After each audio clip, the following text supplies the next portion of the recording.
alihi wa ashabihi ajma'in. Allahumma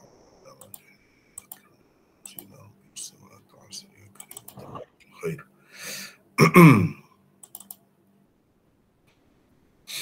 Alhamdulillah malam ni kita dapat bersama lagi dalam kuliah maqalat al-Islamiyyin, tetapi sebenarnya kita belum masuk lagi secara khusus membicarakan kitab tersebut kerana saya menyediakan beberapa muqaddimah sebelum kita masuk ke situ. Dan saya fikir sekarang ni perlu saya kemukakan ni satu risalah ataupun makalah saya berhubung dengan Ahlus Sunnah wal Jamaah, khususnya Ahlul Hadis ataupun Ashabul Hadis ataupun aliran Hanabilah ataupun Athariyah, sama saja, sama saja.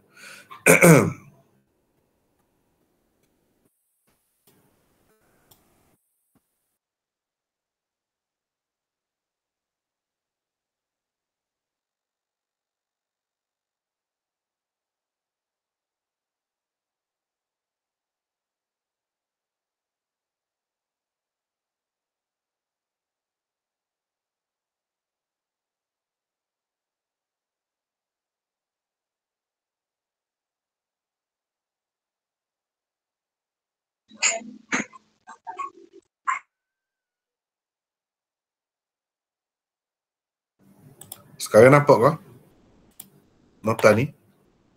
Nampak. Nampak? Okay. Alhamdulillah nampak. Dapat dah nota ni kan? Dapat dah. Nota ni dapat dah? Dapat dah. Ya, kalau dapat dah mana. Kalau tengok di sini pun okey dah juga ya. Satu perkara yang saya rasakan perlu berbincang makalah ataupun risalah ataupun kertas kerja saya ni, yang saya buat sebenarnya sudah lama tapi belum lagi dikemukakan di mana-mana. Iaitu tentang siapakah Ahlus Sunnah wal Jamaah. Terutamanya apabila saya tengok golongan Ahlul Hadis itu dipinggirkan atau diketepikan di tempat kita khususnya dan di setengah-setengah tempat lain, seolah-olah ia bukan Ahli Sunnah. Kerana kalau disebut Ahli Sunnah, selalunya disebut Asy'ariyah Maturidiyah. Di mana Ahlul Hadis? Di mana Ashabul?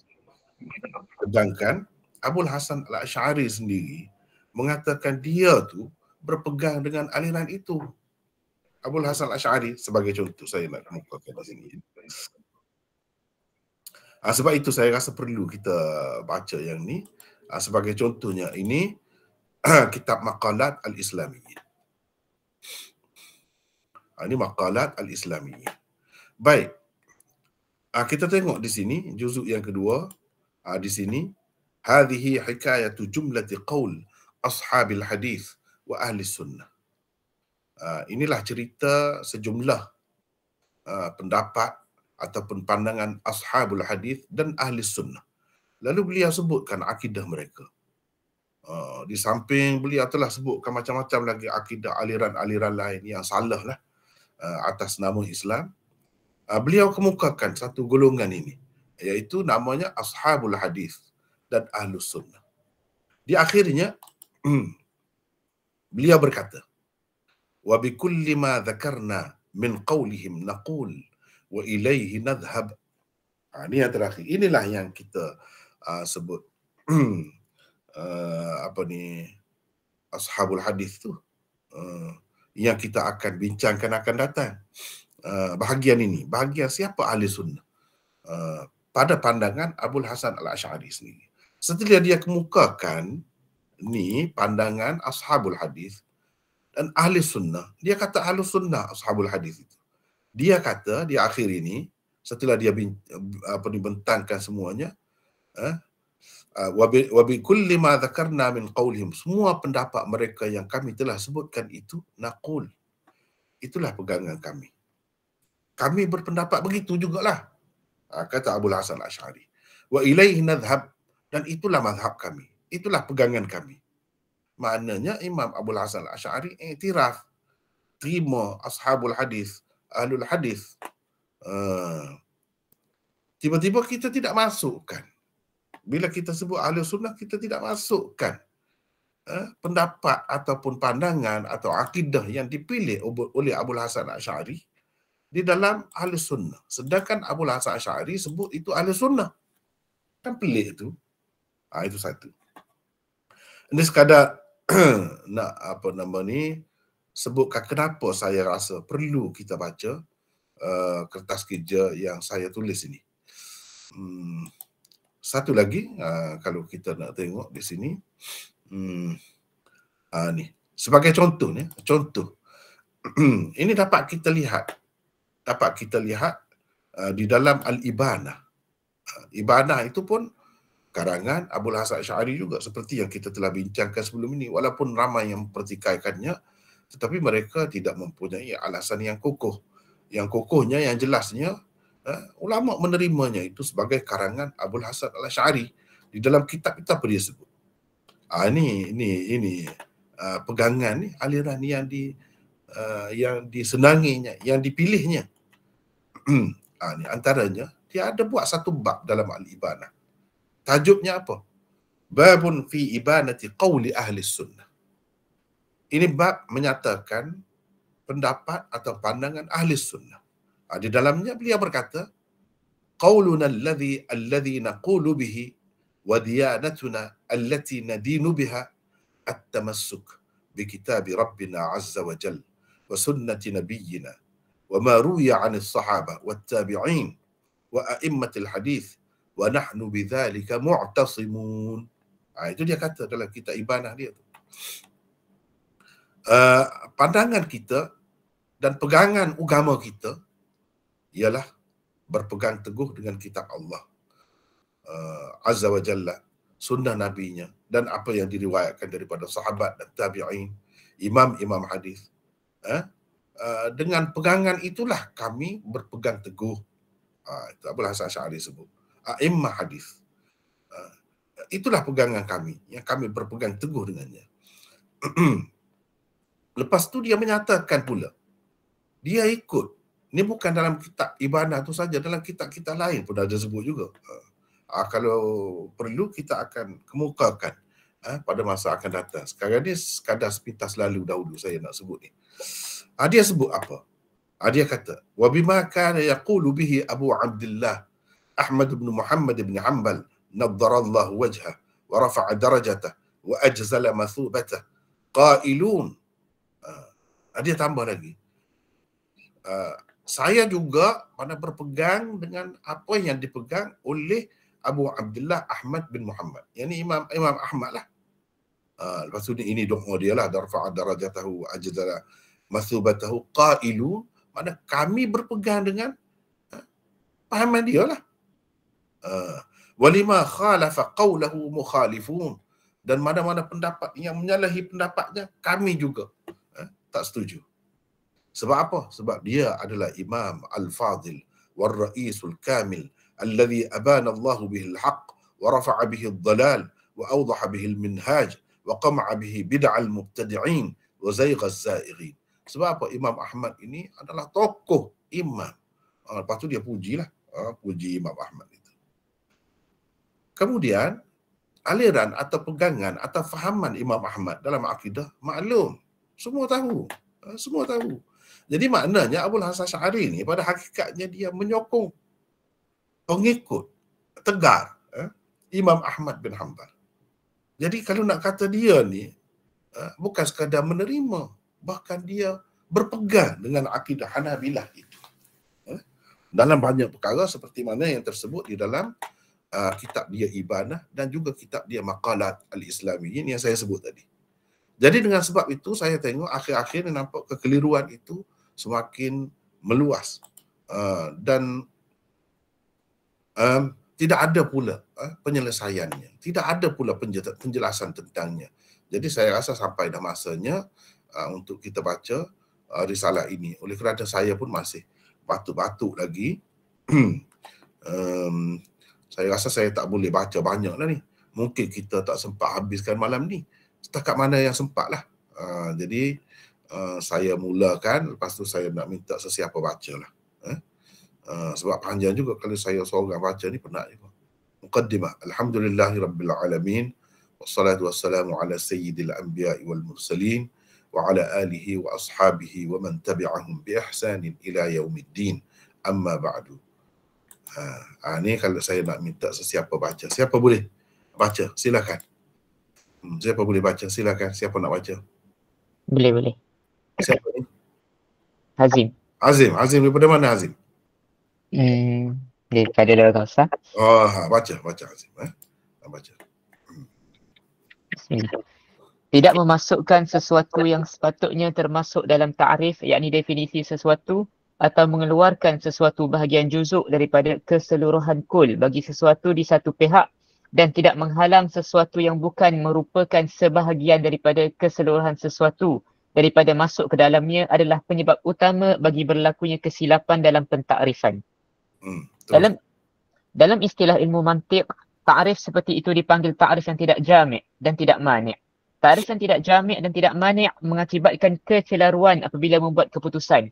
Ta'rif yang jami' dan mani' lah yang dapat menenangkan fikiran dan dapat menghasilkan keputusan yang tepat. Kecelaruan fikiran yang berlaku dalam masyarakat Islam pada banyak negara umat Islam hari ini berpunca daripada ketidaktepatan ta'rif yang dibuat. Tidak memasukkan golongan Salafi dan Wahabi yang merupakan salah satu cabang Salafiyah ke dalam ta'rif Ahli Sunnah wal Jamaah. Demikian juga tidak memasukkan golongan Asy'ariyah dan Maturidiyah ke dalam ta'rif Ahli Sunnah wal Jamaah. Kedua-duanya adalah akibat daripada penerimaan ta'rif yang tidak jami' tentang Ahli Sunnah wal Jamaah. Sekejap. Baca lagi.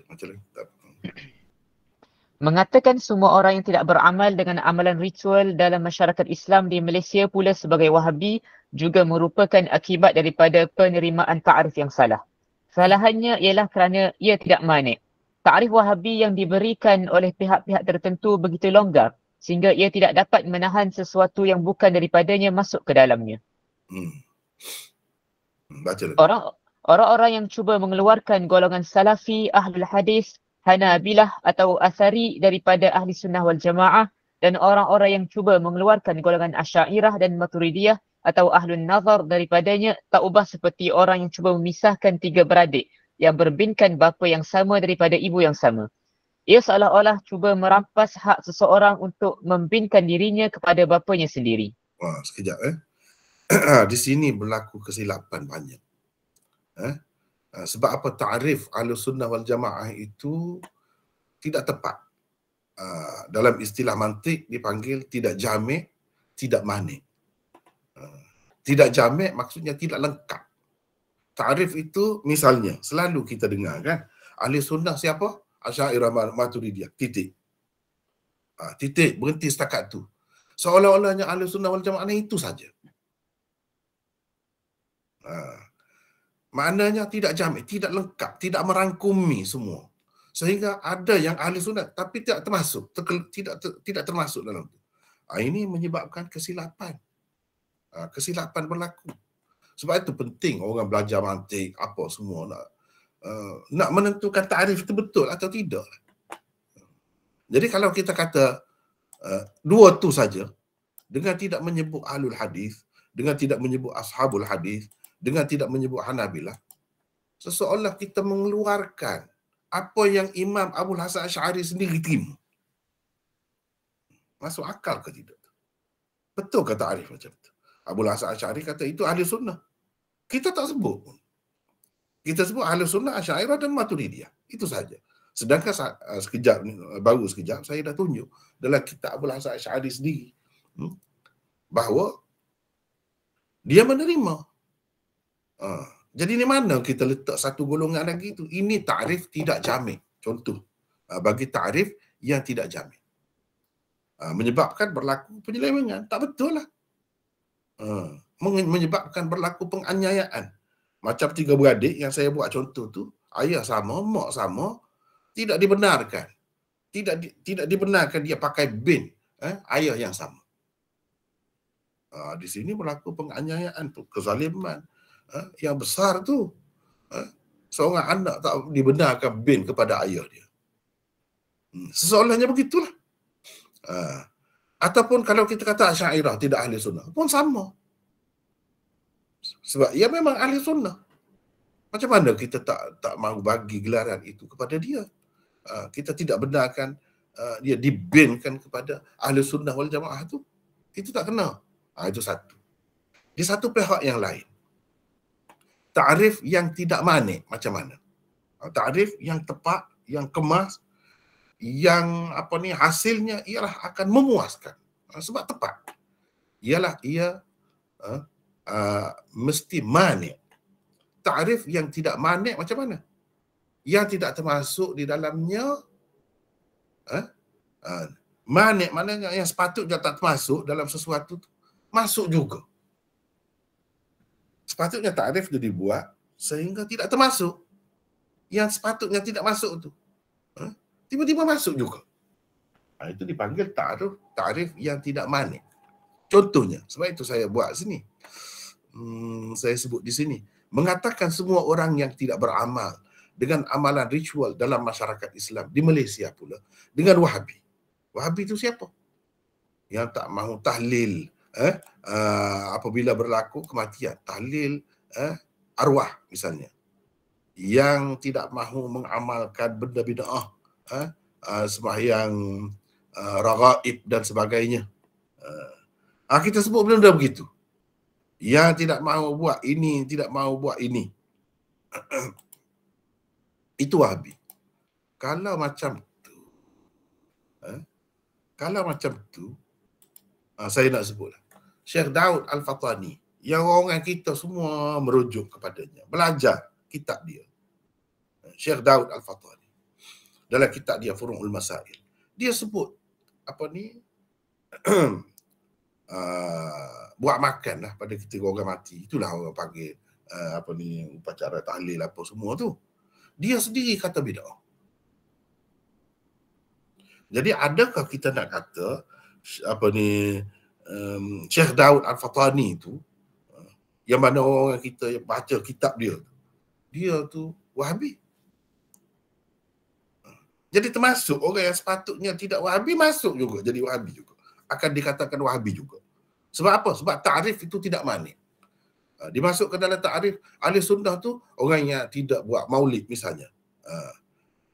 Itu Wahabi. Orang yang tidak mahu zikir mufrad, kata zikir mufrad tak boleh. Zikir mufrad tu maksudnya Allah, Allah, Allah sahaja. Itu tidak boleh. Bahkan ia bid'ah. Itu Wahabi. Bermakna pengarang kepada kitab syarah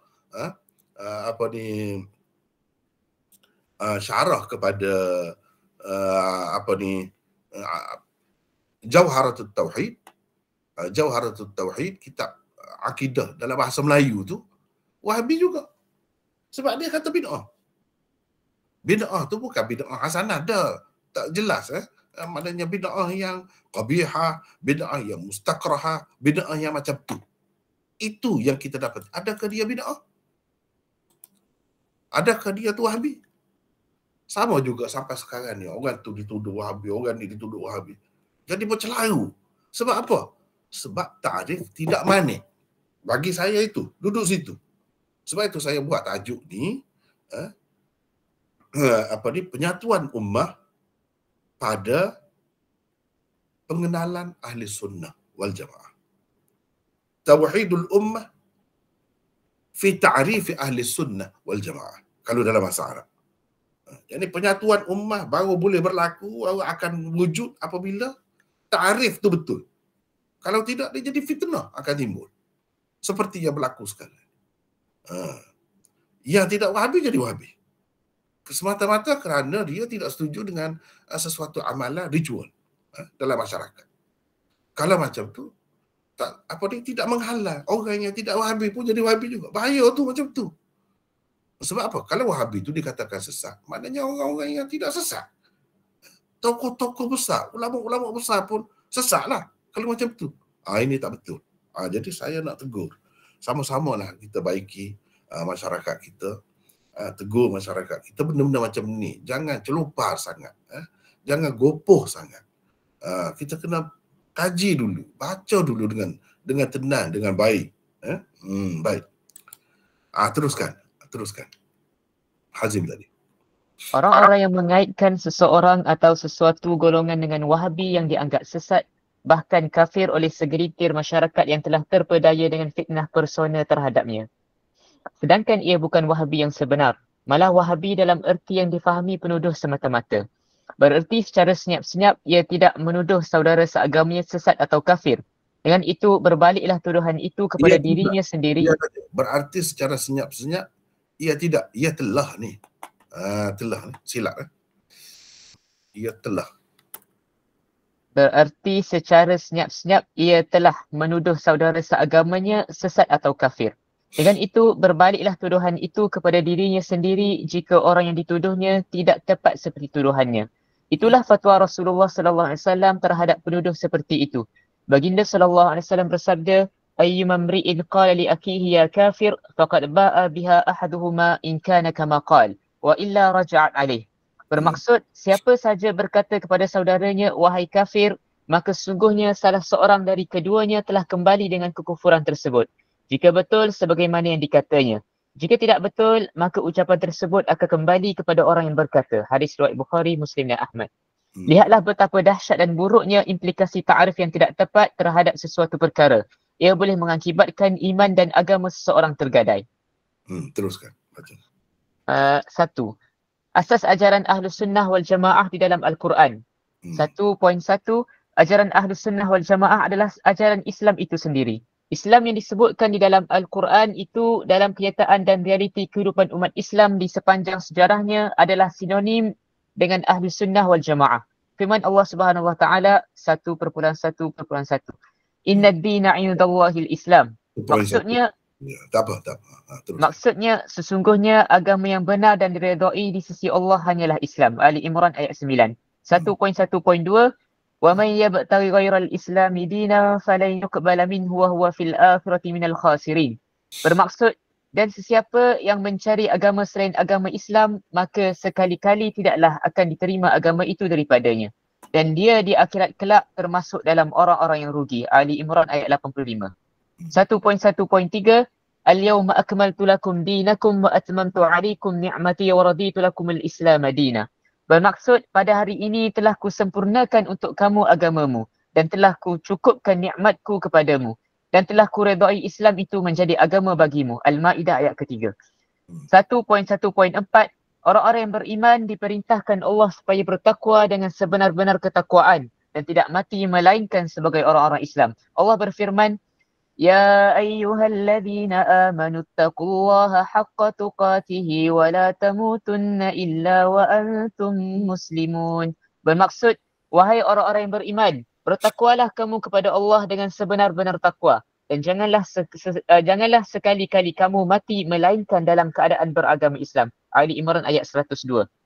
1.2 Umat Islam diperintah supaya mengikut Rasulullah sallallahu alaihi wasallam dalam beragama dan berpegang teguh dengannya, dan mereka ditegah daripada berpecah belah.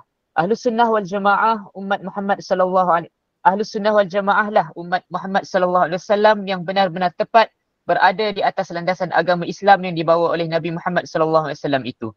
1.2.1 Allah berfirman, Wa anna hadha sirati mustaqiman fattabi'uh ولا تتبعوا السبل فتفرق بكم عن سبيله ذلكم وصاكم به لعلكم تتقون.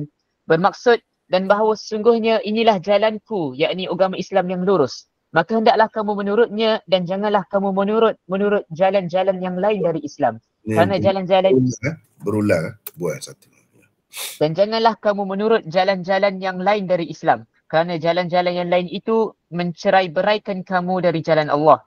Dengan yang demikian itulah Allah perintahkan kamu supaya kamu bertakwa. Al-An'am ayat 153. 1.2.2 Allah berfirman, Wa'tasimu bihablillahi jami'an wa la tafarraqu. Bermaksud, dan berpegang teguhlah kamu sekalian kepada tali Allah agama Islam. Dan janganlah kamu bercerai-berai. Ali Imran ayat 103.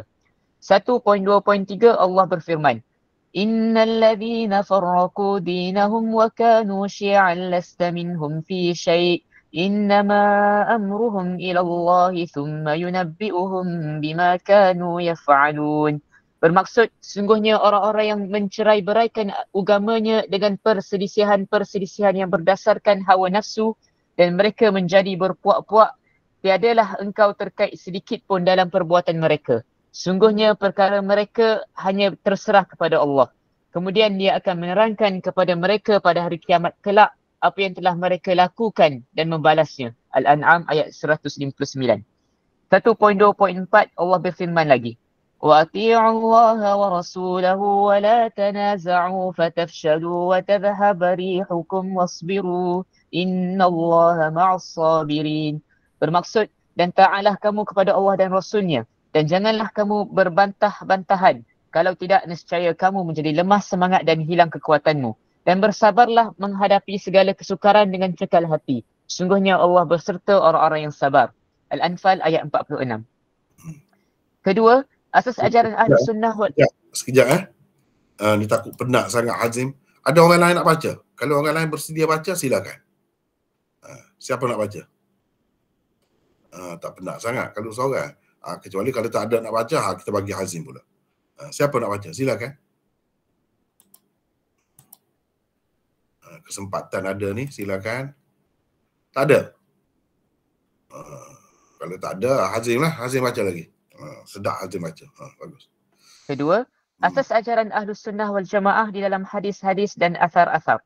2.1. Sebagaimana Rasulullah SAW telah menyebutkan tentang perpecahan yang berlaku di kalangan orang-orang Yahudi dan Nasara, baginda juga telah menyebutkan bahawa umatnya pun akan berpecah menjadi banyak golongan melalui beberapa sabdanya, antaranya 2.1.1. An Abi Hurairah anna Rasulullah sallallahu alaihi wasallam qala tafarraqatil yahud ala 71 aw 72 firqatan wan nasara mithla dhalik wa taftariqu ummati ala 73 firqatan. Bermaksud daripada Abu Hurairah bahawa sungguhnya Rasulullah sallallahu alaihi wasallam bersabda, orang Yahudi telah berpecah belah menjadi 71 atau 72 golongan. Orang Nasara juga demikian. Umatku akan berpecah belah menjadi 73 golongan. Hadis riwayat Ahmad, Abu Daud, Ibnu Majah, Ibnu Hibban, Al-Hakim dan Tirmizi. Tirmizi mengatakan hadis ini hasan sahih.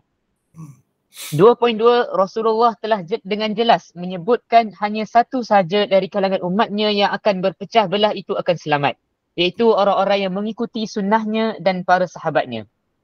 Qala Nabi sallallahu alaihi wasallam, inna bani Israel tafarraqat ala 72 millatan wa taftariqu ummati ala 73 millatan kulluhum finnar illa millatan wahidatan. Qalu wa man hiya ya Rasulullah? Qala ma alaihi wa ashabi. Bermaksud ma ana alaihi wa ashabi. Bermaksud sungguhnya Bani Israel telah berpecah belah menjadi 72 puak. Umatku pula akan berpecah belah menjadi 73 puak. Semuanya di dalam neraka kecuali satu puak sahaja. Mereka yakni para sahabat bertanya, siapakah yang satu itu wahai Rasulullah? Jawab baginda, orang-orang yang berada di atas landasan ajaranku dan ajaran sahabat-sahabatku. Hadis riwayat Tirmizi, Ibnu Hibban dan Al-Hakim. 2.3. Di dalam sesetengah hadis, golongan yang selamat dari kalangan umatnya disebut sebagai jamaah seperti hadis di bawah ini.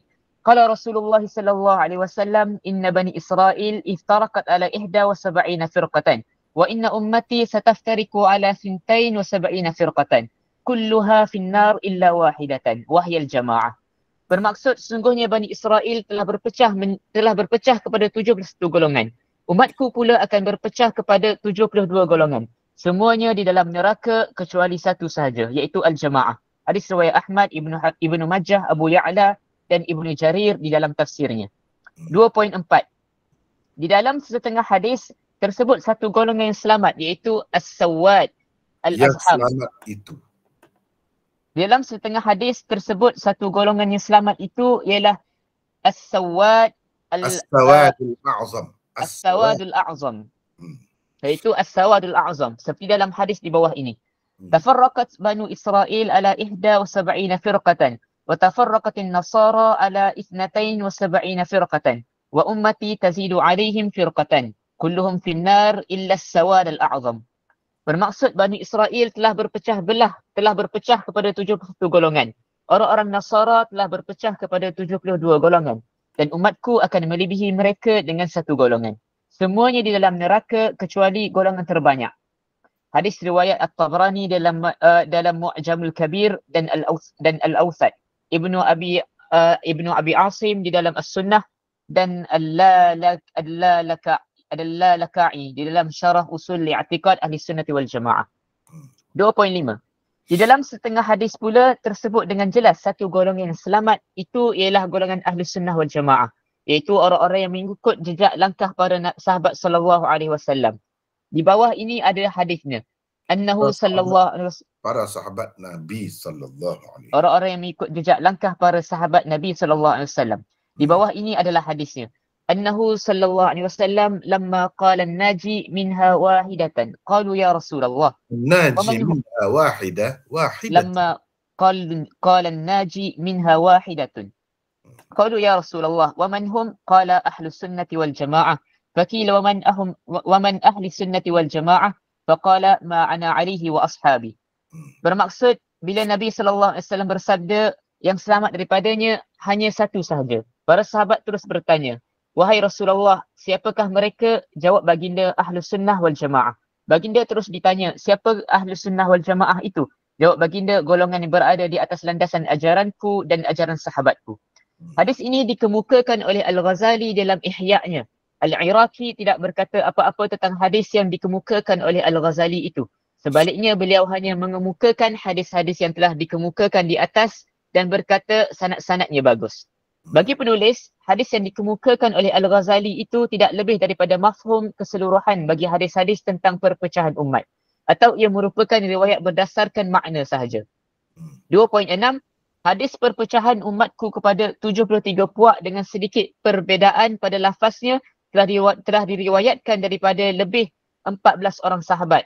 Mereka ialah pertama Abu Hurairah, kedua Abdullah bin Amr bin Bil-As, ketiga Muawiyah bin Abi Sufyan, keempat Sa'ad bin Abi Waqqas, kelima Kathir bin Abdullah bin Amr bin Auf bin Malik daripada ayahnya daripada datuknya Amr bin Auf, keenam Anas bin Malik, ketujuh Ali bin Abi Talib, ke-8 Abdullah bin Umar, ke-9 Abu Darda, ke-10 Ibnu Abbas, ke-11 Jabir bin Abdullah, ke-12 Abu Umamah, ke-13 Al-Wafilah, ke-14 Abdullah bin Mas'ud dan lain-lain. 2.7. Sekejap saya buat apa nama ni kertas kerja ni lah, risalah ni. Notanya berdasarkan nota hujung endnote, bukan footnote tetapi berdasarkan endnote. Maknanya boleh kita tekan di sini. Tengok di sini. Dalam kitab-kitab ni sebut bahawa hadis itu mutawatir, termasuk dalam hadis mutawatir. Kemudian sanad-sanad boleh tengok sini. Ini saya buat di belakang tidak buat di bawah sebab nota tu agak panjang. Okey. Tak penat kah apa ni Hazim? Boleh bagi? Boleh. Baca. 2.7. Hadis-hadis tentangnya dianggap oleh sesetengah ulama sebagai salah satu hadis yang mutawatir maknanya. Ia dapat diyakini telah benar-benar datang daripada Rasulullah sallallahu alaihi wasallam dan disabdakan oleh baginda. 2.8. Kata Ibnu Abbas pada mentafsirkan firman Allah dalam surah Ali Imran, Yauma tabyaddu wujuhun wa taswaddu wujuh, yakni yaumul qiyamah, hina tabyaddu wujuhu ahli sunnati wal jamaah wa taswaddu wujuhu ahli al-bid'ati wal furqati. Qala lahu Ibnu Abbas radhiyallahu anhuma. Bermaksud pada hari kiamat yang ada muka orang-orang menjadi putih berseri dan ada pula muka orang-orang menjadi hitam legam. Ali Imran ayat 106. Maksudnya ialah pada hari kiamat bila putih berseri wajah-wajah ahli sunnah wal jamaah dan hitam legam pula wajah-wajah ahli bid'ah dan perpecahan al-firqah. Demikian kata Ibnu Abbas. Tak apa. Ketiga, ta'rif ahli sunnah wal jamaah. 3.1. Ta'rif ahli sunnah wal jamaah yang diberikan di dalam Mawsu'atul Muyassarah fil Adyan wal Madhahib والأحزاب المعاصرة والأحزاب المعاصرة adalah seperti berikut. أهل السنة والجماعة هم الذين أخبر النبي صلى الله عليه وسلم عنهم بأنهم يسيرون على طريقته وأصحابه الكرام دون انحراف. دون انحراف. فهم أهل الإسلام al-muttabi'una lil-kitab was-sunnah, al-mujanibun li turuki ahli ad-dalal. Bermaksud ahli sunnati wal jamaah ialah golongan disebut oleh Rasulullah SAW sebagai orang-orang yang berjalan, yakni mengikut di atas landasan ajarannya, dan para sahabatnya yang mulia tanpa sebarang penyelewengan. Mereka adalah orang-orang Islam yang mengikut Al-Quran dan As-Sunnah di samping menjauhi jalan-jalan orang-orang yang sesat. Jadi 3.2. Yang ini kan saya buat ni. Boleh tengok ni di belakang. Daripada kitab tu ni contohnya. Cetakan mana, terbitan mana, siapa pengarangnya, apa semua ada di sini. Boleh tengok sini. Itu sebagai contoh lah. Sebagai contoh.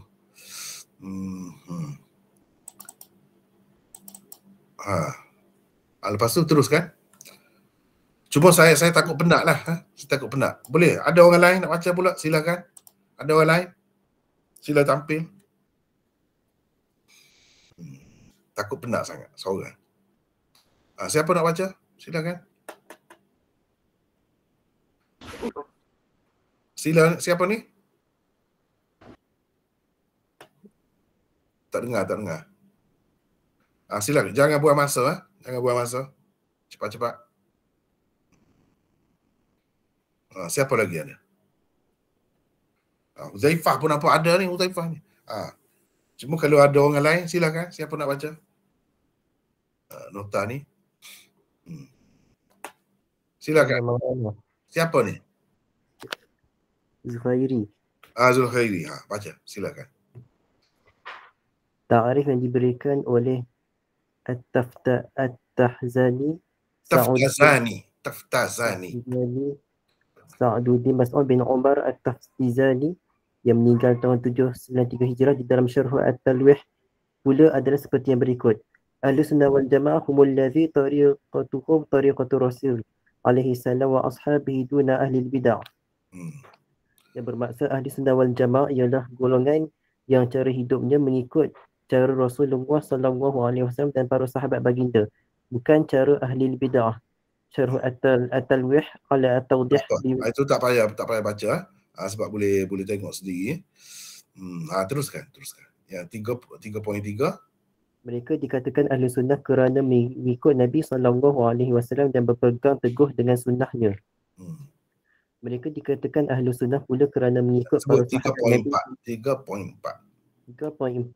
Mereka dikatakan ahli sunnah pula kerana mengikut para sahabat Nabi sallallahu alaihi wasallam dan mempercayai mereka sebagai orang-orang yang adil dan baik-baik. 3.5. Mereka juga dinamakan ahli sunnah wal jamaah kerana menjauhi jalan-jalan orang-orang yang sesat dan perkara-perkara bid'ah. Situ ada nota, boleh tengok di belakang. Nak tengok teks asal dia, boleh tengok di belakang. Silakan baca lagi. 3.6. Walaupun Al-Quran atau kitab adalah pegangan atau rujukan utama ahli sunnah wal jamaah dan kedudukannya di sisi mereka adalah lebih tinggi lagi daripada Al-Hadis, namun mereka tidak dinamakan Ahlul Quran was Sunnah atau Ahlul Kitab was Sunnah kerana dua sebab. 3.6.1. Semua firqah yang sesat juga mengaku berpegang dengan Al-Quran, tetapi dalam masa yang sama mereka juga mempertikaikan As-Sunnah, sama ada semua sekali atau bahagian-bahagian tertentu daripadanya. Berbeza dengan Ahlu Sunnah wal Jamaah kerana mereka berpegang dengan semua hadis asalkan ia sahih atau mu'tabar pada pandangan ulama hadis. Dan mu'tabar. Bukan atau.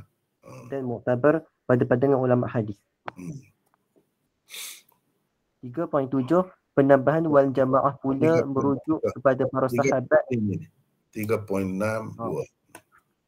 3.62. Mereka tidak dinamakan dengan Ahlul Kitab pula kerana gelaran itu telah pun terpakai di dalam Al-Quran dan hadis-hadis untuk Ahlul Kitab dari kalangan Yahudi dan Nasara. Teruskan. 3.7.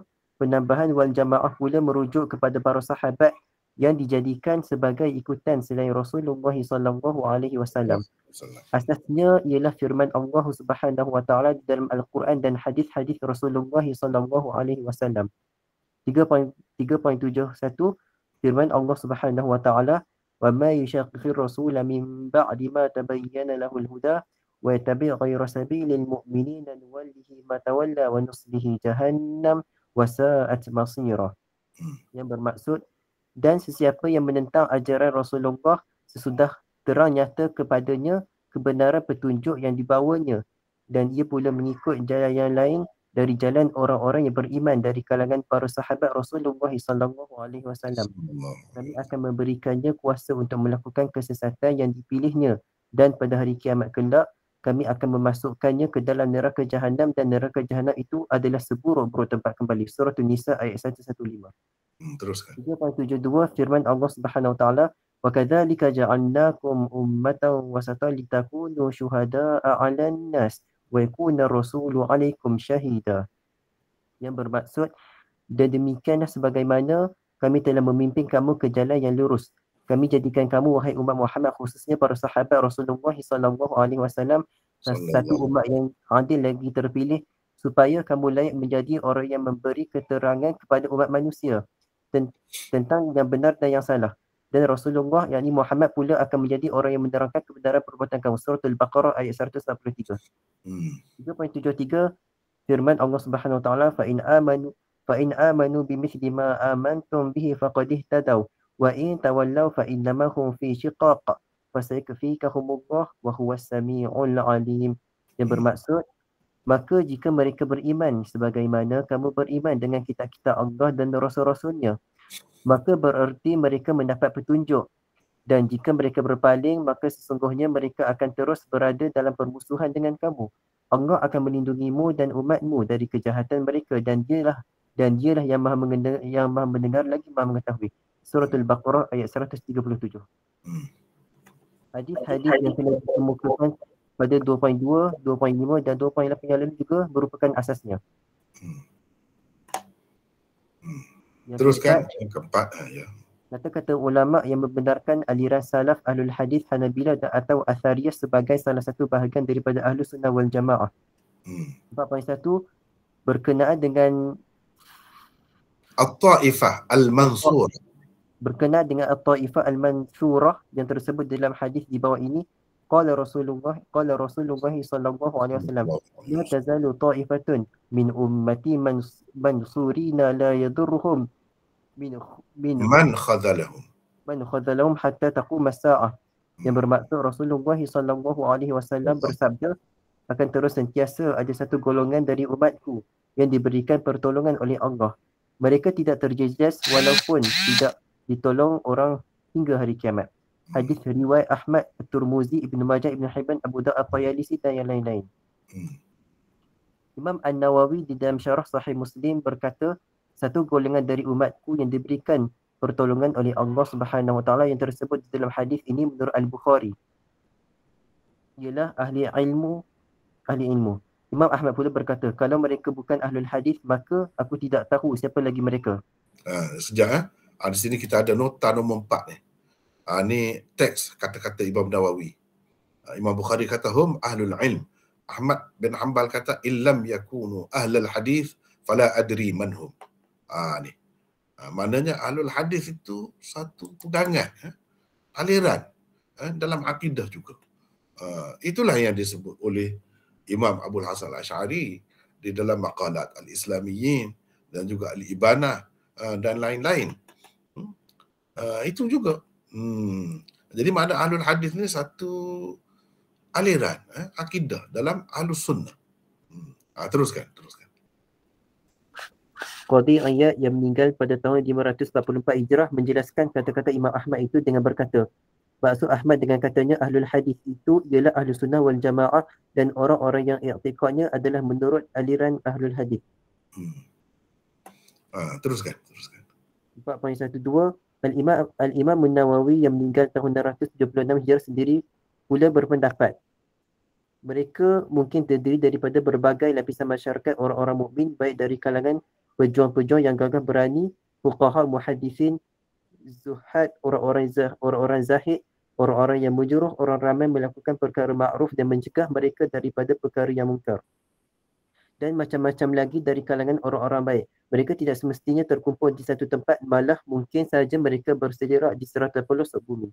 Ini boleh tengok teks dia ni ada nota nombor 6. Terus baca lagi. 4.13. di dalam syarah Muslim Juga Al-Imam An-Nawawi berkata, ketahuilah sesungguhnya ada dua pandangan ahli ilmu berhubung dengan hadis-hadis sifat dan ayat-ayat sifat.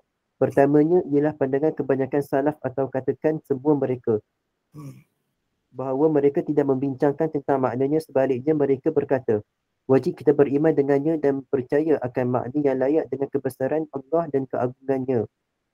Di samping kita beriktikad bahawa Allah itu tiada siapa pun yang menyerupainya dan dia maha suci daripada berjisim, berpindah atau mengambil tempat di mana-mana arah. Dan maha suci juga dia daripada menyerupai segala sifat makhluk. Pandangan ini juga merupakan pandangan segolongan mutakallimin dan ia dipilih oleh para muhaqqiq, yakni penyelidik dan pengkaji di kalangan mereka. Dan pandangan inilah yang paling selamat. Jadi maknanya salaf tu, akidah salaf itulah yang paling selamat. Kalau nak tengok teks dia, tengok nota 7 di belakang itu teks dia. Teruskan. 4.14 Al-Karabisi, yakni Al-Walid bin Abbas yang meninggal tahun 214 Hijrah berkata, hendaklah kamu berpegang dengan pegangan ahlul hadis kerana aku melihat kebenaran ada bersama mereka. Kalau nak tengok teks, kita tengok di belakang. Teruskan lagi. 4.15 Qadhi ayat di dalam Ikmalul Mu'lim menulis jumhur ahlu sunnah dari kalangan ahlul hadis, fiqh dan al-kalam berpendapat Ikmalul Mu'lim. Yang kita naknya, dia sebut jumhur ahli sunnah dari kalangan ahlul hadis. Jadi ahlul hadis ni ahli sunnah. Kenapa tidak disebut pada banyak tempat? Kalau sebut ahli sunnah, Asy'ariyah Maturidiyah saja, itu tak kena tu. Itu takrif yang tidak jamik namanya. Sebab apa? Cuba kita tengok pendapat ulama-ulama ni. Ahli sunnah itu ahlul hadis. Fiqh, ahlul fiqh, ahlul kalam, itu pun ahli sunnah. Teruskan. Kata Al-Ghazali, yakni Muhammad bin Muhammad Al-Ghazali yang meninggal tahun 505 Hijrah di dalam Iljamul Awam an Ilmil Kalam, ketahuilah sesungguhnya kebenaran yang jelas yang tiada sebarang keraguan padanya di sisi bijak pandai ialah pada aliran salaf. Maksudku ialah mazhab sahabat dan tabi'in. Itu yang betul, yang tepat. Imam Ghazali pun kata begitu juga. Teruskan. Hakikat mazhab salaf dan ialah yang benar di sisi kami ialah setiap orang awam yang sampai kepadanya mana-mana hadis seperti ini. Dan seterusnya. Okey. 4.17, teruskan. 4.17 Ibn Jauzi, yakni Abul Farad Abdul Rahman bin Ali bin Muhammad bin Al-Jauzi yang meninggal dunia pada tahun 597 Hijrah di dalam Talbis Iblis berkata, tiada syak bahawa ahlun naqli wal athar, yakni ahlul hadis yang mengikut athar Rasulullah SAW dan para sahabatnya adalah ahlu sunnah. Kerana mereka mengikut ajaran yang asal sebelum berlakunya bid'ah dalam akidah.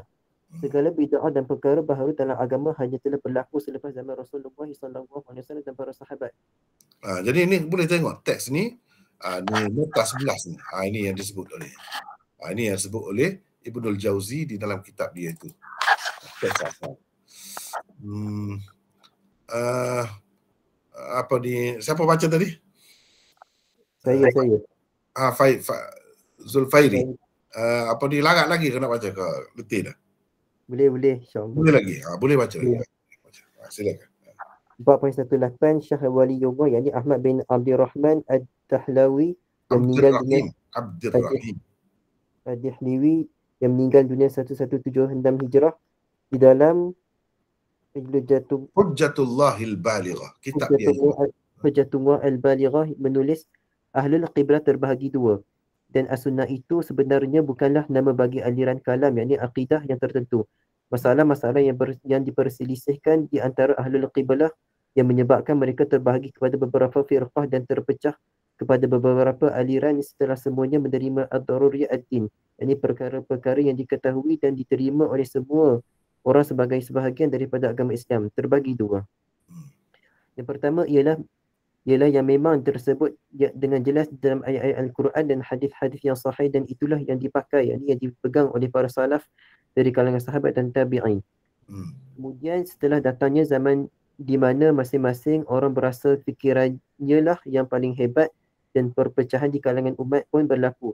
Ketika itu satu golongan daripada mereka memilih ajaran yang zahir daripada kitab dan as-sunnah. Mereka berpegang teguh dengan akidah-akidah salaf, tidak kira sama ada ia bersesuaian dengan prinsip-prinsip logik semasa atau bercanggah dengannya.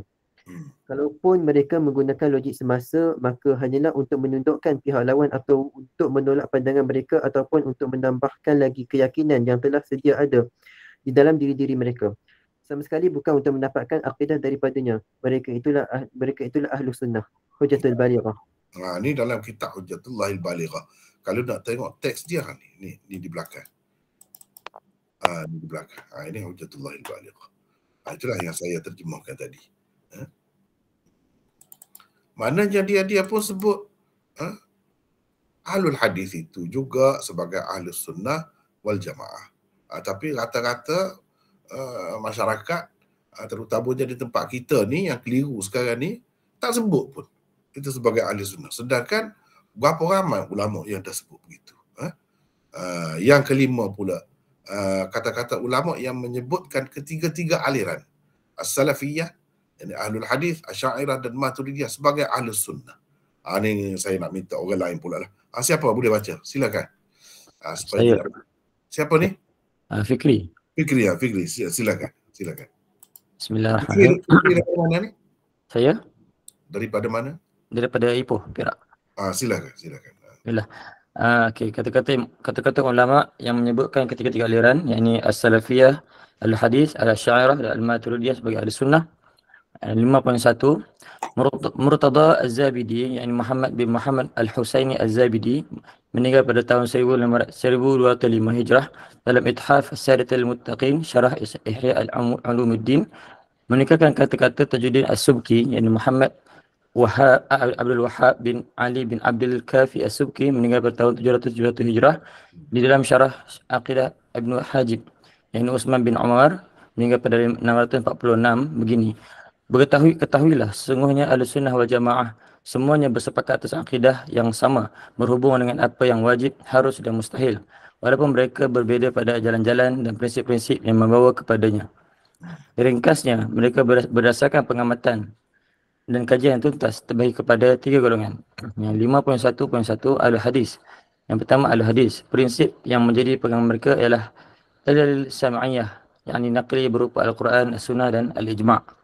51.2 Ahlun Nazar wa Naqli, Ahlun Nazar Al-Aqli, ini golongan yang menjadikan akal sebagai dalilnya. Mereka adalah golongan Asy'ariyah dan Al-Hanafiyah, yang Al-Maturidiyah. Mahaguru Asy'ariyah adalah Abu Hasan, ini Ali bin Ismail Al-Asy'ari, yang lahir hidup daripada 260 hingga ke 324 Hijrah. Mahaguru Hanafiyah pula adalah Abu Mansur Al-Maturidi, meninggal pada 333 Hijrah. 51.3 Al-Wujdan wal-Kashf, iaitu golongan Sufiyah. Prinsip yang menjadi pegangan mereka sama saja dengan prinsip yang menjadi pegangan Ahlul Nazar dan Ahlul Hadis di peringkat permulaannya, tapi ia berakhir dengan kasyaf dan ilham berdasarkan kitab Al-Ithaf Sadil Muttaqin. 5.2 Imam Abu Mansur Al-Baghdadi, yakni Abdul Qahir bin Tahir bin Muhammad bin Abdullah Al-Baghdadi, meninggal pada tahun 429 Hijrah, berkata, golongan ke-73 ialah golongan Ahlus Sunnah wal Jamaah yang terdiri daripada 2 kelompok, iaitu Ahlul Ra'yi, yakni Asy'ariyah Al-Maturidiyah, dan Ahlul Hadis, bukan golongan yang bercakap kosong.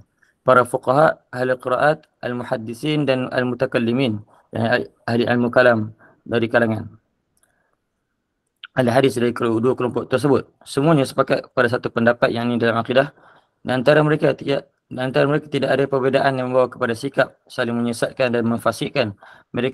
Hanya mereka golongan yang selamat dalam al-farq bainal firaq. Boleh tengok teks di belakang teruskan. Kita nak ringkas ni sebab kalau tengok teks nak baca tu panjang pula. Teruskan. 5.3 Abul Muzaffar Al-Isfiraini dalam Syahrul Tahir. Nama sebenarnya Syahnur. Di dalam At-Tafsir fi Din menulis, tidak ada di dalam umat ini golongan yang lebih banyak mengikuti hadis Rasulullah SAW dan sunnahnya daripada mereka ini. Kerana itu mereka dinamakan Al-Ashabul Hadis, dan mereka dinamakan juga dengan Ahli Sunnah wal Jamaah. Jadi Ashabul Hadis dengan Ahli Sunnah ni yang sama, benda yang sama. Cuba tengok, ini yang dia sebutnya. Dinamakan Ashabul Hadis.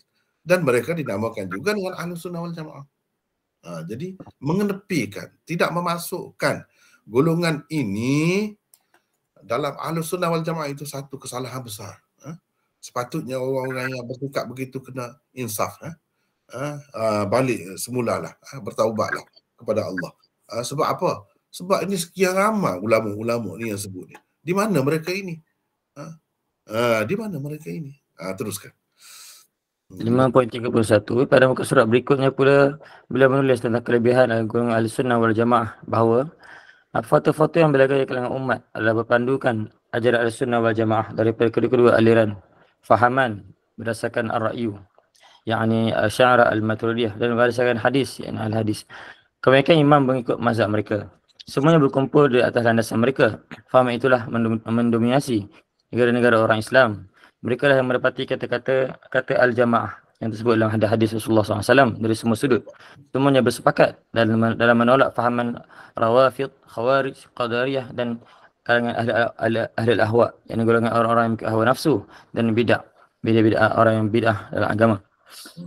Okey, yang 5.4 As-Safarini Muhammad bin Ahmad bin Salim As-Safarini Al-Hambali meninggal pada 1188 Hijrah dalam Lawami' Al-Anwar Al-Bahiyah menulis Ahlussunnah wal Jamaah ada 3 kumpulan.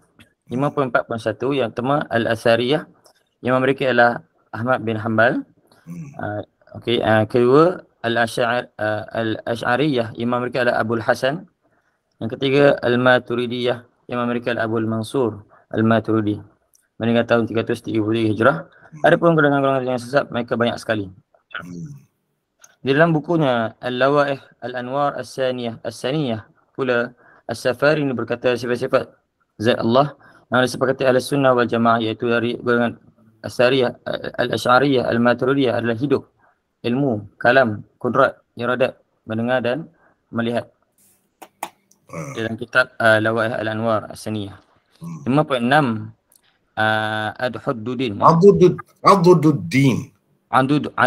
Adhuddin Al-Iji, apa ni? Okey. Ini nama betulnya Abdul Rahman bin Ahmad, meninggal pada tahun 750 Hijrah, berkata di dalam Al-Mawaqif, adapun golongan yang selamat dan terkecuali daripada golongan-golongan sesat itu, iaitu golongan dikatakan oleh Rasulullah SAW sebagai golongan yang berada dalam landasan ajaranku dan sahabat-sahabatku. Mereka ialah Al-Asy'ariyah dan Salaf dari kalangan muhaddisin dan al-hadis dan Ahlussunnah wal Jamaah.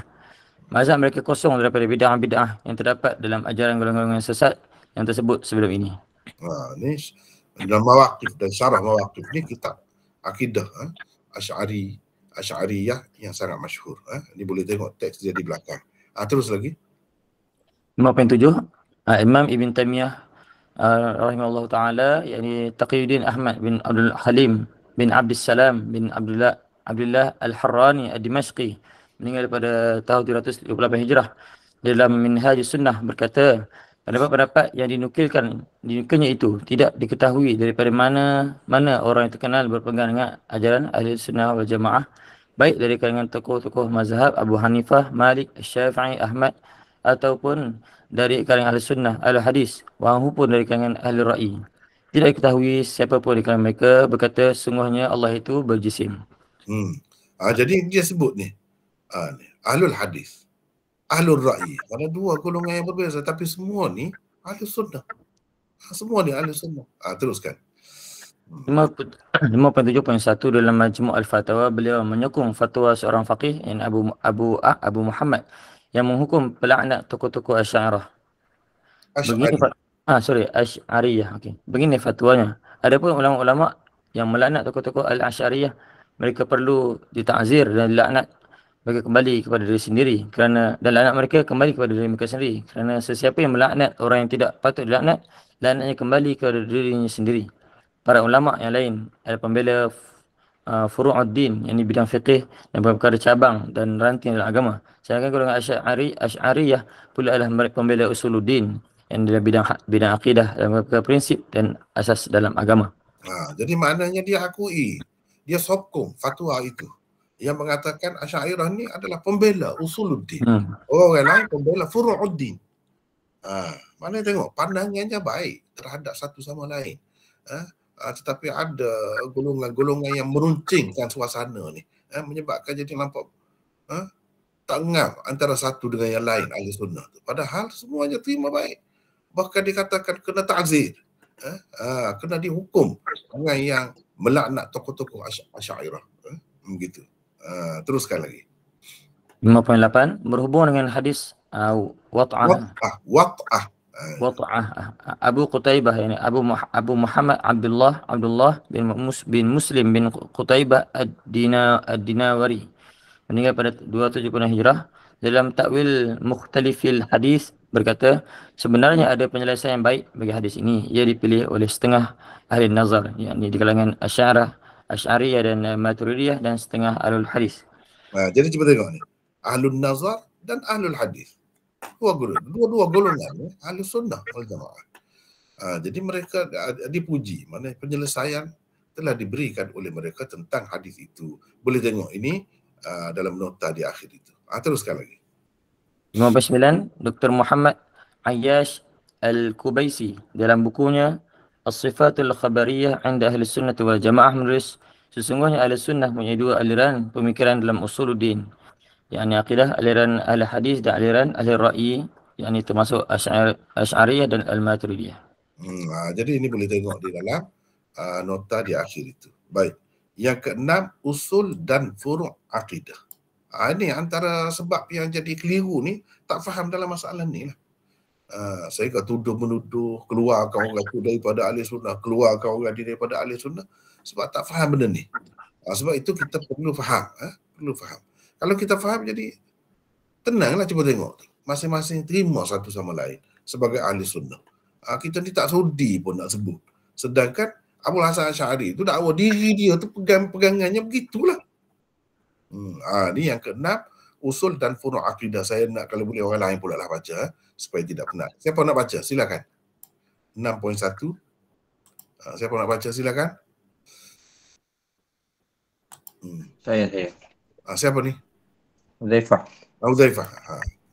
Huzaifah daripada mana ni? Darul Kausar. Ya, baca.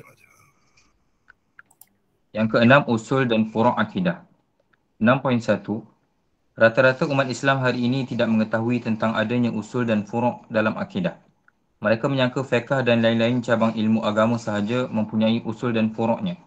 Lebih mendukacitakan apabila ramai di kalangan yang berpendidikan agama juga didapati tidak menyedari dan memahami hakikat ini. Akibatnya, sebahagian sunni disisih mereka dari kalangan ahli sunnah kerana semata-mata berbeza dalam furu' akidah.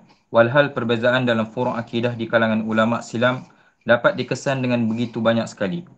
Apa yang mengikat mereka dalam ikatan ahli sunnah wal jamaah hanyalah persamaan dalam usul akidah, bukan dalam furu'nya.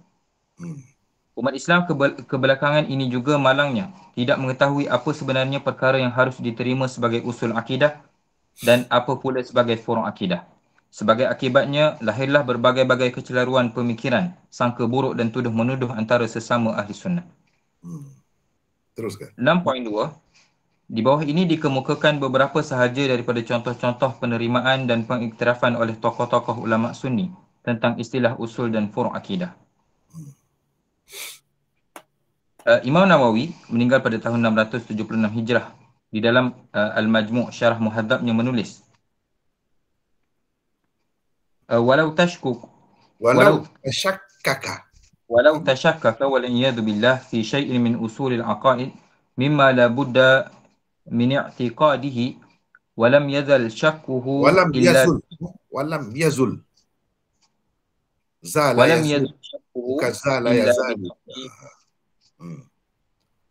yazul syakkuhu illa bita'limi dalilin min adillatil mutakallimin wajaba ta'allumu dhalika liizalati syak wa tahsili dhalika al-asl.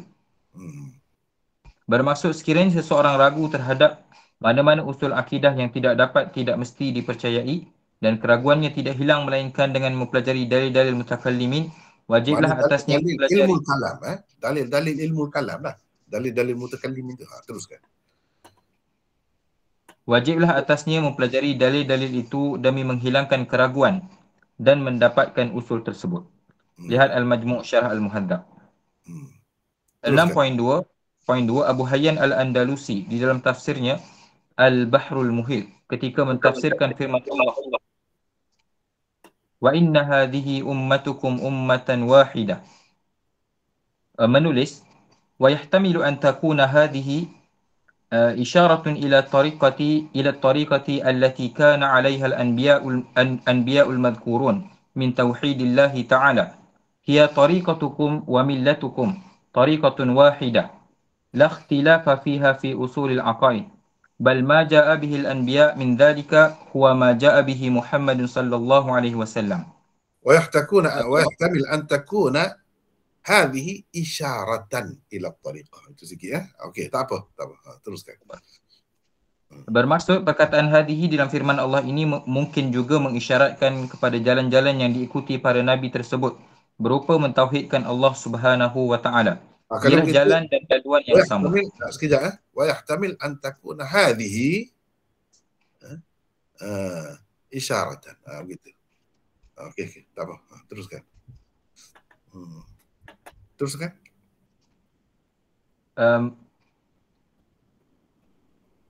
Bermaksud perkataan hadihi dalam firman Allah ini mungkin juga mengisyaratkan kepada jalan-jalan yang diikuti para nabi tersebut berupa mentauhidkan Allah Subhanahu wa taala, ialah jalan dan laluan yang sama. Tiada khilaf padanya dalam usul akidah. Malah apa yang dibawakan oleh para nabi itulah juga jalan yang diikuti Muhammad sallallahu alaihi wasallam. Lihat Al-Bahrul Muhit. Dia guna usul akidah. Mana ada furu' akidah, ada usul akidah. Imam Nawawi pun sebut begitu. Saya gariskan itu. Saya garis dah ni. Disebut usulil aqaid. Mana ada furu' aqaid? Cuba tengok sini. Fi syai'in min usulil aqaid. Usul aqaid. Ada furu' aqaid. Mana yang begitu. Teruskan. Ibnu Ajibah, iaitu Ahmad bin Muhammad bin Al-Mahdi, di dalam tafsirnya Al-Bahrul Madid, ketika mentafsirkan firman Allah, wa inna hadhihi ummatukum ummatan wahidah, menulis wa inna hadhihi ummatukum ay millatukum wa syari'atukum allati antum 'alaiha ummatan wahidah ay millatan wahidah muttahidah fi usul syara'i allati la tubdilu bitabaddulil a'sar التي لا تبدل بتبدل الأعصار وهو التوحيد وما يتبعه من أصول العقائد. أصول العقائد. Teruskan. Bermaksud, jalan dan agama yang kamu ikuti itu adalah sama dalam usul akidahnya. Ia tidak berubah dengan berubahnya masa, iaitu tauhid dan lain-lain usul akidah. 6.2. Al-Allamah Mahmud Al-Alusi di dalam tafsirnya Ruhul Ma'ani ketika mentafsirkan firman Allah wa inna min syi'atihi la Ibrahim, menulis wa ra'aitu fi ba'dil kutub wa la adri al-an ayya kitabin huwa anna Nuhan alaihi salam lam yursal illa bitauhid wa nahwi min usulil aqaid wa lam yursal bi furu'. Maksudnya, pernah saya lihat sebuah buku, saya tidak pasti sekarang namanya, bahawa Nuh alaihi salam tidak diutuskan selain untuk membawa ajaran tauhid dan lain-lain usul akidah. Baginda tidak diutuskan membawa ajaran furu'. Teruskan lagi. 6.2.5, ketika ditanya tentang orang mati yang dikatakan diseksa dan diberi nikmat di dalam kuburnya itu, adakah tubuhnya atau rohnya atau kedua-dua sekali yang merasai azab atau nikmat itu? Al-Allamah Rashid Ridha meninggal pada tahun 1354 Hijrah setelah mengemukakan perbezaan pendapat ulama tentangnya, menulis wa nahmadullaha ta'ala annahum lam yaj'alu hadhihi al-mas'alah min usulil aqaid allati yukaffaru munkiruha. Maksudnya, syukur kepada Allah Subhanahu wa taala kerana mereka para ulama tidak menganggap masalah ini sebagai salah satu usul akidah yang dihukum kafir orang yang tidak mempercayainya. Maknanya kalau usul akidah ni memang jadi kafir lah kalau tolaknya. Tapi kalau furu' akidah lain ceritanya. Sebab itulah. Teruskan. 6.2.6, Allamah Abdurrahman Al-Muallimi Al-Yamani meninggal pada tahun 1386 Hijrah. Di dalam bukunya At-Tankil bima fi ta'nibil kautsari minal abatil menulis وهذا إنما يحتاج إليه في فروع العقائد التي لا يضر عدم استيقانها. Bermaksudnya, perkara ini hanya diperlukan dalam furu' akidah yang tidak mengapa tidak mempercayainya. Cuba tengok. Teruskan lagi. Dr. Yusuf Al-Qaradawi di dalam 6.2 kena sebut tu. 6.2.7, Dr. Yusuf Al-Qaradawi di dalam bukunya Fusul fi al-Aqidah bain as-salaf wal khalaf menulis inna umur al-aqidah minha ma huwa min al-usul wal arkan allati la yajuzu at-tasahul fiha bal la yadkhuluha al-ijtihad aslan wa yukaffaru munkiruha wa jahiduha wa minha ma huwa min furu'il aqidah allati ikhtalafat fiha al-ummah. Maksudnya, sesungguhnya perkara akidah itu ada yang merupakan usul dan rukun yang tidak boleh bermudah-mudah terhadapnya. Ia sama sekali tidak termasuk dalam ruang lingkup ijtihad. Orang yang menolak dan tidak menerimanya menjadi kafir. Ada pula yang merupakan furu' sahaja. Umat Islam memang telah berbeza pendapat tentangnya. Jadi itu berkenaan dengan usul furu'. Memang ada ulama-ulama jelas benda ni. Jelas. Cuma orang yang tak tahu saja tak tahu tu. Baik, 6.3. Boleh baca lagi, Uzaifah? Boleh. Baca lagi. 6.3 antara usul dan furu' akidah. 6.3.1 usul akidah ialah perkara-perkara yang mesti dipercayai dan ia menentukan Islam atau tidaknya seseorang. 6.3.2 usul akidah adalah perkara-perkara yang diterima oleh golongan ahli sunnah wal jamaah sebagai akidah pokok dan usul bagi ahli sunnah wal jamaah. 6.3.3 ayat-ayat Al-Quran yang muhkam dan qat'i dalalahnya sahaja ayat-ayat Al-Quran yang muhkam dan qat'i dalalahnya sahaja merupakan satu-satunya sumber usul akidah yang disepakati oleh semua golongan ahli sunnah. 6.4 antara usul akidah yang disepakati oleh ahli sunnah wal jamaah ialah 6.4.1 percaya kepada Allah, Tuhan yang Maha Esa dengan segala sifat-sifatnya yang sempurna. Maha suci ia daripada segala kekurangan. Tidak ada suatu apa pun yang menyerupainya. 6.4.2 percaya bahawa tiada siapa pun mengetahui perkara gaib secara mutlak selain Allah. 6.4.3 percaya kepada Nabi Muhammad sebagai Nabi lagi Rasul dan beliau adalah utusan Allah yang terakhir. 6.4.4 percaya akan adanya hari kemudian dan hari pembalasan, merangkumi alam barzakh, alam mahsyar, syurga dan neraka sebagai perkara-perkara yang benar. 6.4.5 mempercayai adanya dosa dan pahala bagi amalan baik atau buruk yang dilakukan oleh manusia mukallaf. 6.4.6 mempercayai bahawa Allah ada mengutuskan sekian ramai hamba-hambanya dari kalangan manusia sebagai nabi-nabi dan rasul-rasul untuk membimbing manusia di dunia ini. 6.4.7 mempercayai Allah ada menurunkan kitab-kitab sucinya kepada rasul-rasul tertentu sebagai hidayat kepada kaum mereka masing-masing. Antaranya ialah kitab Taurat, Zabur dan Injil. 6.4.8 mempercayai Al-Quran sebagai kitab dari Allah yang terakhir dan ia terpelihara daripada sebarang tokok tambah dan penyelewengan. 6.4.9 mempercayai kewujudan malaikat dan mempercayai bahawa mereka adalah makhluk Allah yang sangat taat kepadanya. Mereka sama sekali tidak menderhakai Allah. 6.4.10 mempercayai qada dan qadar, yakni takdir, baik dan buruknya adalah daripada Allah Subhanahu wa taala. 6.4.11 percaya tentang adanya makhluk-makhluk lain yang terlindung dari pandangan mata kasar manusia seperti jin, syaitan dan lain-lain. 6.4.12 percaya tentang para rasul ada dikurniakan mukjizat-mukjizat tertentu oleh Allah Azza wa Jalla. 6.4.13 dan lain-lain. Ni yang ketujuh tak letih kah? Boleh lagi. Boleh. Sekejap.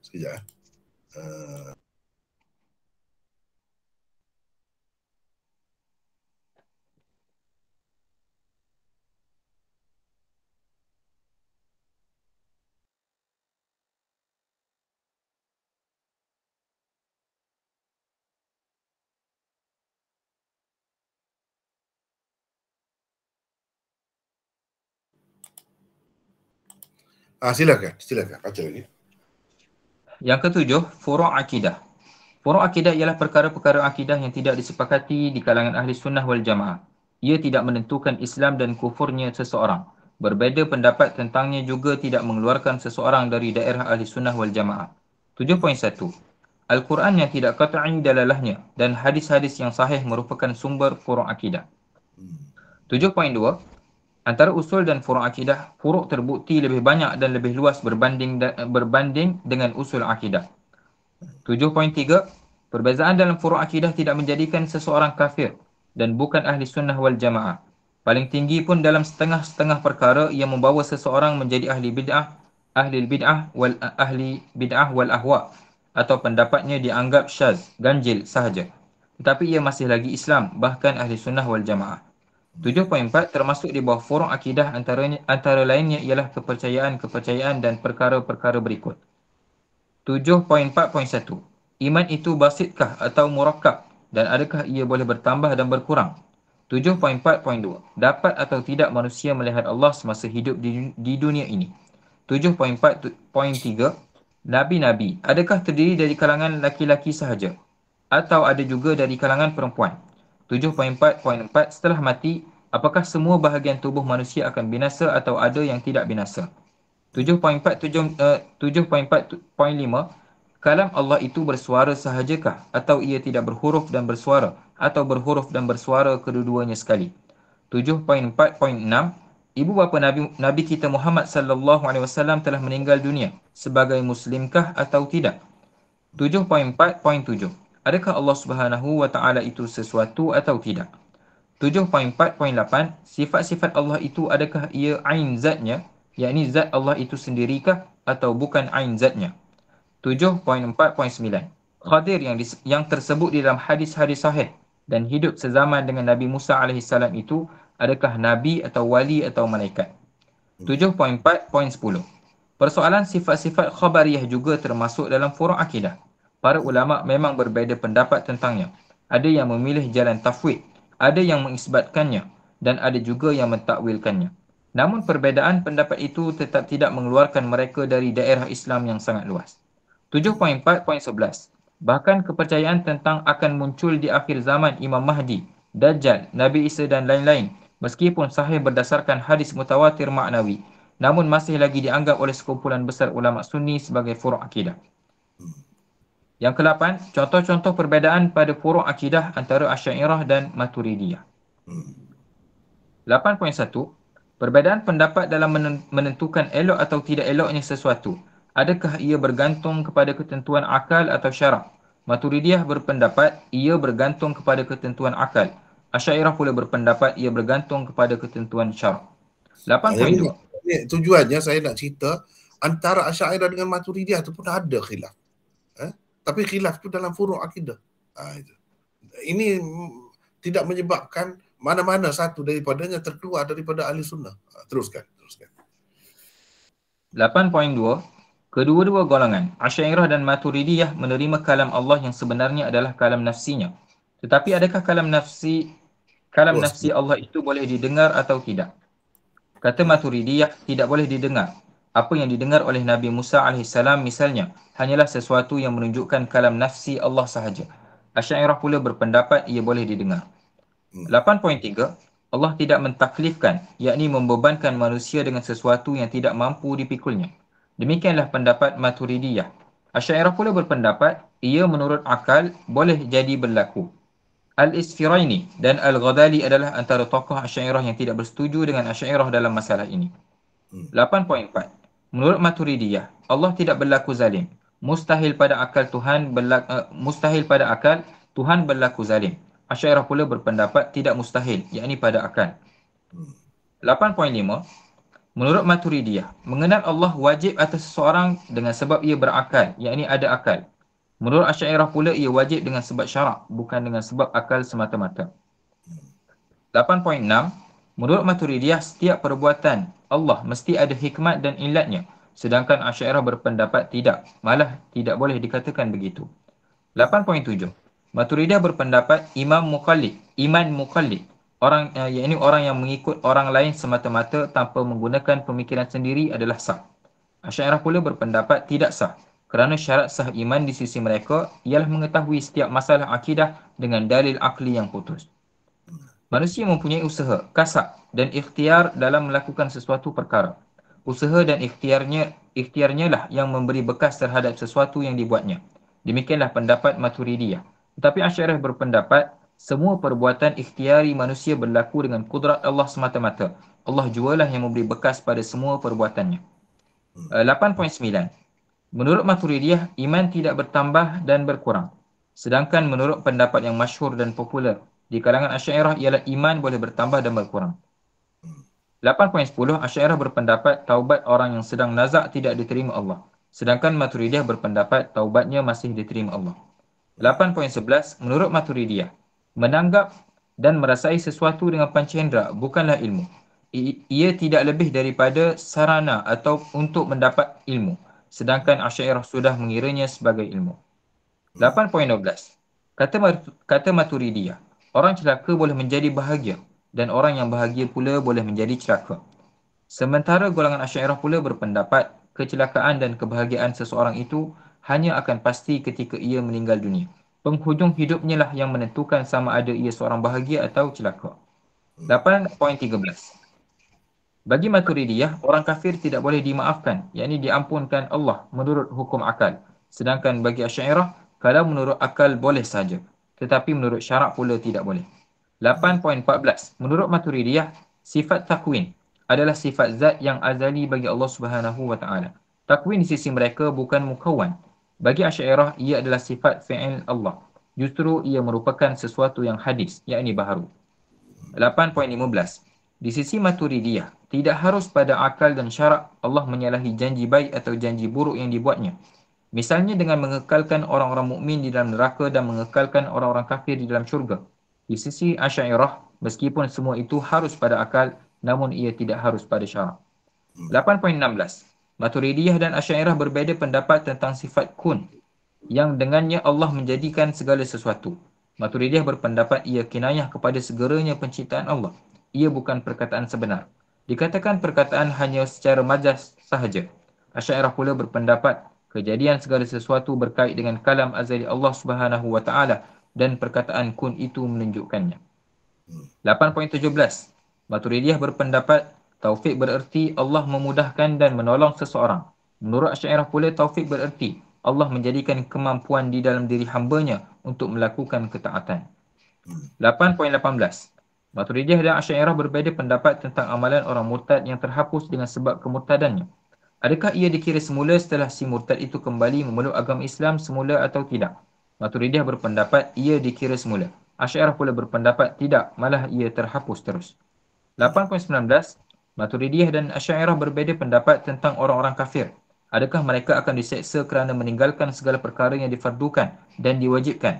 Di samping kerana kekufuran mereka, Maturidiyah berpendapat mereka akan diseksa kerana kekufuran, bukan kerana meninggalkan perkara-perkara yang difardu dan diwajibkan. Asy'ariyah pula berpendapat mereka akan diseksa kerana meninggalkan kedua-duanya. 8.20. Mereka berbeza pendapat tentang kemaksuman para nabi. Asy'ariyah menafikan kemungkinan para nabi melakukan dosa-dosa besar secara mutlak.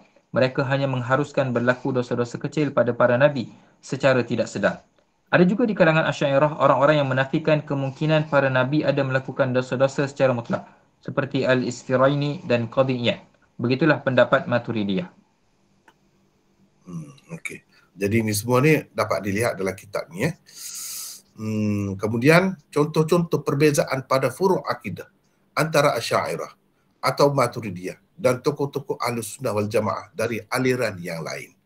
Jadi ada perbezaan itu memang ada. Jadi dengan sebab ni kita nak keluarkan mana-mana golongan, mana-mana orang daripada Ahlus Sunnah, satu tindakan yang tidak patut, satu tindakan yang salah sebenarnya. Ini contohnya, kalau boleh saya nak orang lain pula lah. Takut penat sangat Huzaifah. Siapa nak baca pula? Silakan. Tapi kita dah habis masa ni. Masa ni dah habis. Kalau baca jadi lewat lah pula. Ya.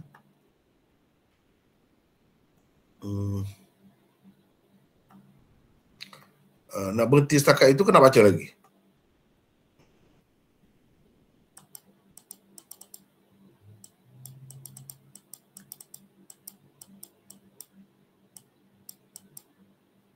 Ini rujukan. Siapa nak baca silakan. Boleh lagi sedikit insya-Allah. Siapa nak baca sila. Atau nak berhenti di situ saja?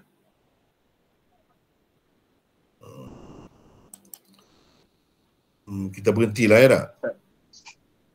Kan nak baca lagi? Kalau tak ada Boleh, baca, boleh. saya boleh sambung tak? Ya? Saya sambung lagi. Saya boleh sambung. Sambung. Siapa ni? Siapa ni? Uzaifah. Oh, tak, kita nak sambung lagi ke tidak ni? Saya takut penat ya Uzaifah baca.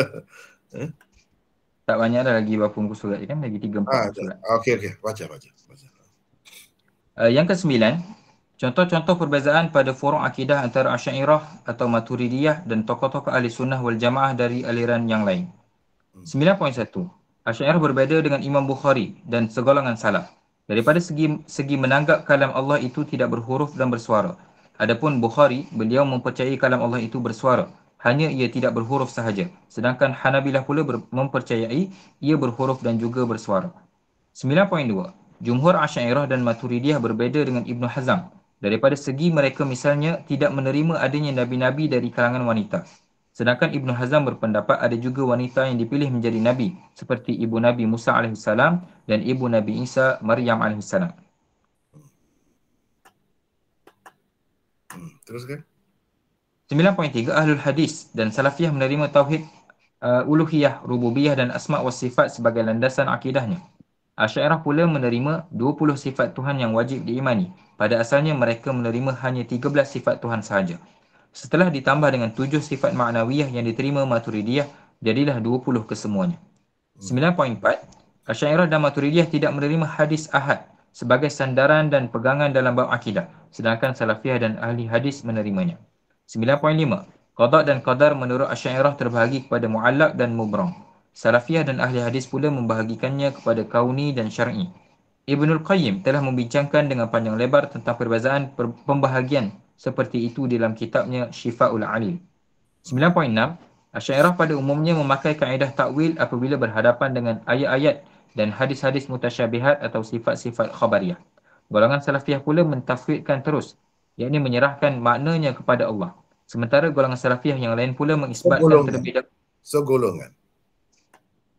Sementara segolongan Salafiyah yang lain pula mengisbatkan terlebih dahulu makna asalnya, kemudian baru diserahkan hakikat maknanya kepada Allah. Bagaimanapun, kesemua mereka tetap tidak menyerupakan Allah dengan sekalian makhluknya. 9.7. Pada umumnya Asy'ariyah dan Salafiyah menerima kemunculan Imam Mahdi di akhir zaman, seperti yang tersebut dalam hadis-hadis sahih. Namun begitu, ada juga antara mereka tidak menerimanya. 9.8. Demikian juga pada umumnya Asy'ariyah, Maturidiyah dan Salafiyah menerima kemunculan Dajjal di akhir zaman. Kemunculannya disusuli dengan turunnya Nabi Isa dari langit, seperti tersebut dalam hadis-hadis sahih yang sampai ke peringkat mutawatir maknawi. Namun begitu, ada juga antara mereka tidak menerimanya bulat-bulat, sebagaimana tersebut dalam hadis-hadis itu. Malah mereka mentakwilkannya dengan macam-macam takwilan. 10. Antara sebab kekeliruan dan salah faham dalam memahami metodologi aliran-aliran ahli sunnah wal jamaah. 10.1.